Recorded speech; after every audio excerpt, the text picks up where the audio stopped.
To purchase items using PayPal without linking a credit card or bank account, you have a few alternatives.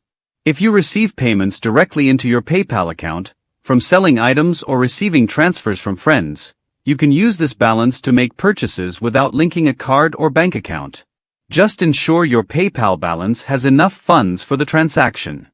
Some platforms allow you to purchase gift cards using PayPal. You can then use these gift cards to make purchases on sites that accept them. You can use virtual cards from services like PayStore Transfer, PST. These premium virtual cards act like a digital credit card that you can link to your PayPal account for purchases.